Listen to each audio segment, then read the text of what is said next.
अनकापल्ली में सुभद्रा रहती थी। उसको एक बेटा और बेटी है। बेटी के लिए अच्छा रिश्ता देख के शादी करती है। उसका बेटा कृष्णा की शादी करने के लिए रिश्ते देखने लगी। उसकी मनपसंद लड़की कहीं नहीं मिली।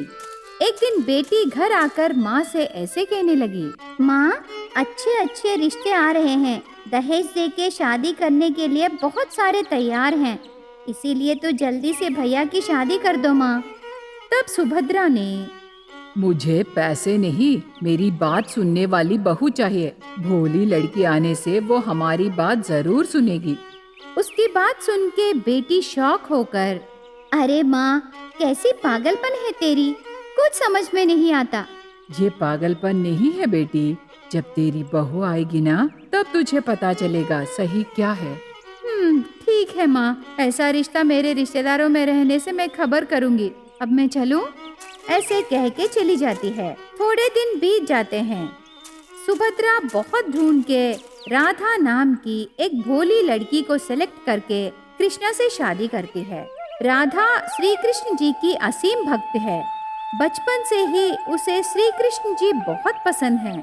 उसके पास श्री कृष्ण जी की मूर्ति भी है। वो मूर्ति उसकी जान है।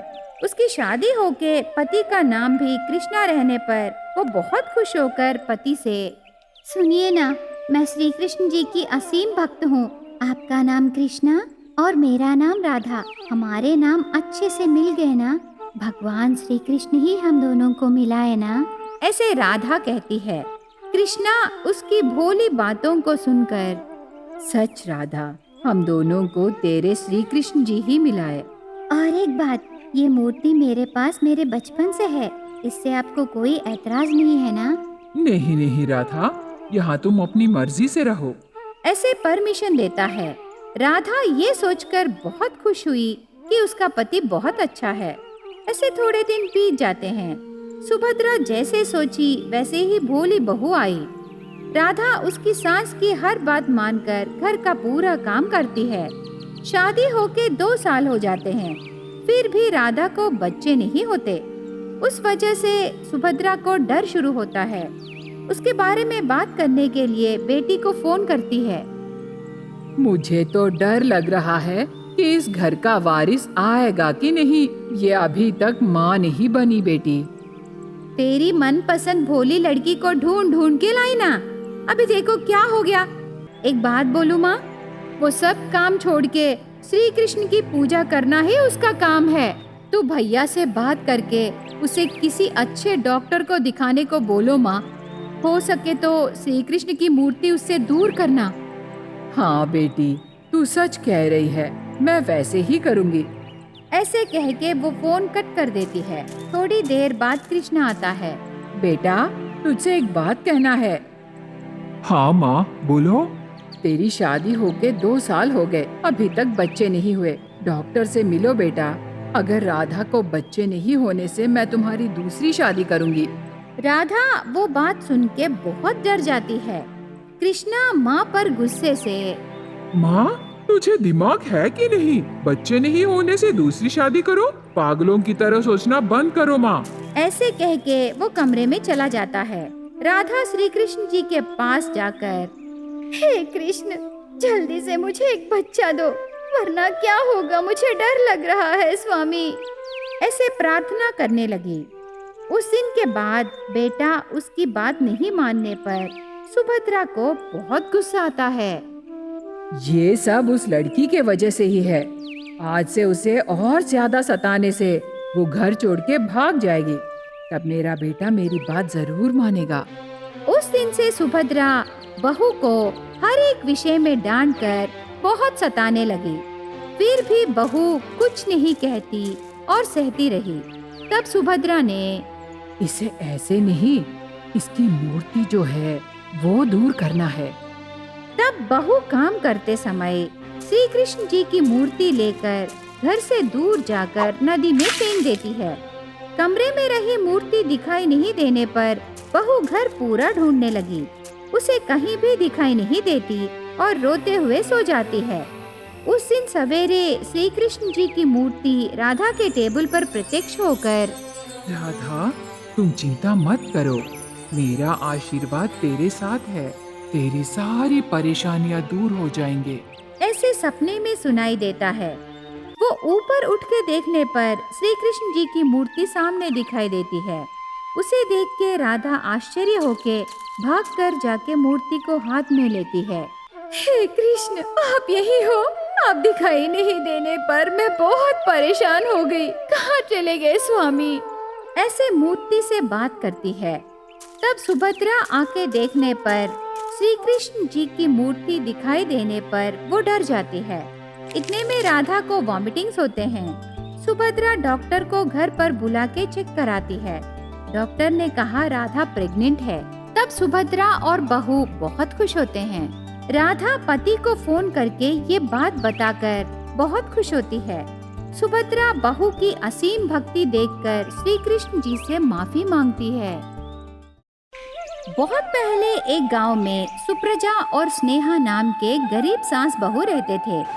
सुप्रजा खेत में कूली का काम करती थी और यहाँ स्नेहा बचपन से ही रंगोली डालना और बुक में पेन से तरह तरह के डिजाइन्स खींचना उसे बहुत पसंद था। स्नेहा की पसंद भी उसके साथ बढ़ती गई। वो बहुत बार शहर में मेहंदी कोर्सेस करने को सोची, पर उसकी परिवार की आर्थिक स्थिति खराब रहने के कारण उस विचार को छोड़ के पिता के बात पर सुप्रजा का बेटा सुरेश से शादी करके एक छोटे से घर में परिवार बसाती है। एक दिन स्नेहा उसके घर का पूरा काम खत्म करके घर के बरामदे में बैठकर एक कागज पर तरह तरह के मेहंदी डिजाइन्स खींचने लगी। इतने में सास काम से घर आकर ऐसे कहने लगी, स्नेहा बहू, भूख लगी है, जरा खाना लगाओगी? ठीक है सासू माँ, आप हाथ मुंह धो के आइए, इतने में मैं खाना लगा दूंगी। ऐसे स्नेहा कह के वो डिजाइन खींचे कागज को उधर ही रख के घर के अंदर चली जाती है। इतने में जोरों की हवा आती है। तब वो कागज उड़ के सुप्रजा पर पड़ती है। तब सुप्रजा वो कागज देखने पर उसमें एक हाथ के ऊपर डिजाइन रहना देखती है। वो डिजाइन सुप्रजा को बहुत पसंद आती है। उसके बाद वो तुरंत कागज छुपा के घर के अंदर जाकर खाना पेट भर खा के फिर से काम पर जाने लगी। सुप्रजा खेत के पास जाकर उसके दोस्तों को स्नेहा के खींचे डिजाइन पेपर दिखा के ऐसे पूछने लगी, खाली समय में मेरी बहू ऐसे कागज पर कुछ कुछ खींचती रहती है, पता नहीं वो क्यों ये सब करती है, क्या तुझे पता है? ऐसे सुप्रजा पूछने पर पंकजम वो कागज लेके देखकर ऐसे कहने लगी, इसमें क्या है? तेरी बहू को रंगोली डालने का शौक है सुप्रजा, इसीलिए वो खाली समय में ये सब कर रही है। तेरा सर, स्नेहा रंगोली नहीं खींच रही रे, वो हाथ डाल के रंगोली क्यों खींचेगी? हाँ, ये भी सच है सुप्रजा। ऐसे वो दोनों बातें करते समय सुप्रजा की दूसरी दोस्त सरोजा आकर वो कागज देख के ऐसे कहने लगी, ये मेहंदी डिजाइन तो बहुत ही अच्छा है, कौन खींचे? ये मेरी बहू ने खींचा है। मेहंदी डिजाइन मतलब क्या है सरोजा? मेहंदी मतलब तुझे पता है ना, आजकल शहर में शादियों में औरतें हाथों को ऐसे ही मेहंदी डिजाइन रख रहे हैं। परसों मेरे जीजाजी की बेटी की शादी शहर में हुई ना, तब मैं देखी उधर सब लोग ऐसे ही मेहंदी डिजाइन हाथों को लगाते हैं। ऐसे सरोजा सुप्रजा को विवरण देने पर सुप्रजा को उसके बहू के डिजाइन्स के पीछे रही कारण समझ में आता है।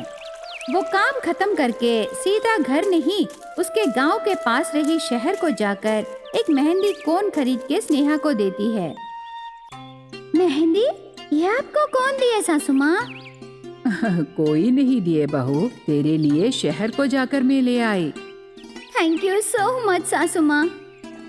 हाथ से कागज के ऊपर पेन से नहीं, इससे डालना।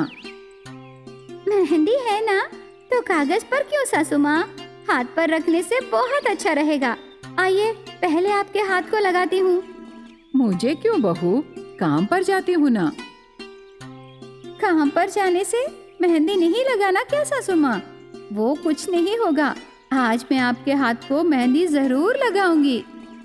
ऐसे स्नेहा कह के सास के हाथों में जबरदस्ती मेहंदी रखती है। अगले दिन सास मेहंदी लगाए हाथों से काम पर जाती है। तब सुप्रजा के सारे दोस्त सुभद्रा की प्रतिभा की बहुत सराहना करते हैं। थोड़े दिन बीतने के बाद सुप्रजा और स्नेहा सरपंच की बेटी की शादी पर जाते हैं। तब उस शादी में सरपंच के रिश्तेदार और गांव वाले रहते हैं। सरपंच के रिश्तेदारों को मेहंदी रखने के लिए सरपंच की पत्नी शहर से एक हेन्ना आर्टिस्ट को बुलाती है। वो मेहंदी आर्टिस्ट शादी में कुछ लोगों को ही मेहंदी रख के जाने लगी। तब सरपंच की पत्नी ऐसे कहने लगी, हे लड़की, कहाँ जा रही हो? और भी रिश्तेदार आ रहे हैं, उन्हें भी मेहंदी रखना है। सॉरी मैडम, मेरा टाइम हो गया है। दोपहर से मुझे दूसरे इवेंट पर जाना है। मैं पहले ही आपको बोली ना, आपके रिश्तेदारों को जल्दी से बुलाइए करके, लेकिन आप ही देर किए। क्या मैं लेट की? तू ही काम के बीच में फोन में बात करके टाइम वेस्ट की। अरे थोड़ी देर ही मैं फोन में बात की। मेरे बिजनेस कॉल्स अटेम्प्ट करना है ना, क्या वो गलत है? वो सब मुझे कुछ पता नहीं। मेरे रिश्तेदारों को मेहंदी रखने के बाद ही तू यहाँ से जा। कैसी बातें कर रहे हो? आपके रिश्तेदार देर से आने से मैं क्या करूँ?